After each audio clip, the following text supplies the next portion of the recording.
Hey, I'm Terry Hashimoto, the founder of SwingBalanceAI.com, and a lot of guys are asking me, why am I hitting it so far with these shafts? So this is going to be a little bit longer video because a lot of people are asking me this. We have distributors in 10 different countries, and we've got about 65 accounts open now. We just started.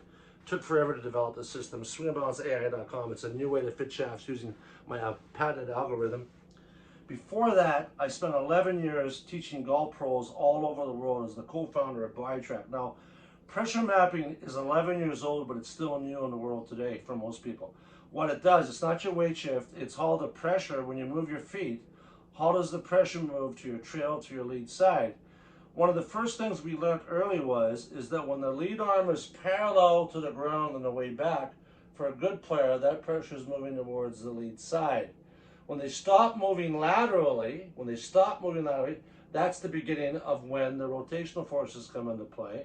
And then at the end, what happens is that the hands rotate very quickly past impact. That's what gets you distance.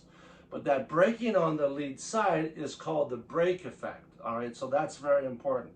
Now, how much pressure you put into that lead ground, that vertical pressure, the ground reaction force, that's what determines the strength of the brake effect. So you effectively press hard, stop, let the start rotation occur, then the hands clear. But that's how it goes. Now, what's cool is you can have two different golfers, you can have two different swings and have the same club head speed. So a guy can have massive, short, quick power or long, smooth swing.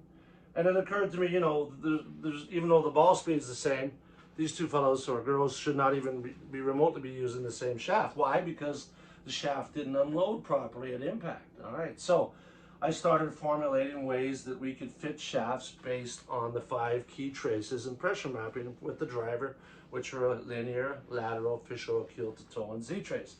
And our goal is, at SwingBalanceAI.com, is to time it so that when you brake properly, rotational forces are coming in, the shaft releases all the energy, boom, at impact. Gets you the maximum dynamic loft with the optimal spin rate and creates a further distance and also reduces some side spin. So you have a one-way miss. And that is the goal, and that's what's working. So let's start all over. So the trace, how you swing, whether you swing over the top, whether you swing inside, it's going to generate a flow of energy between your feet. We call that a pressure trace. And based on that pressure trace, it's also going to optimize how and when you unload the shaft. So we have to understand all that in order to be able to give you as good a fit as we can. And I hope that really helps. Terry Hashimoto with SwingBalanceAI.com in my garage, just sitting around thinking about how I can try to explain this in the most optimal manner possible. Thanks.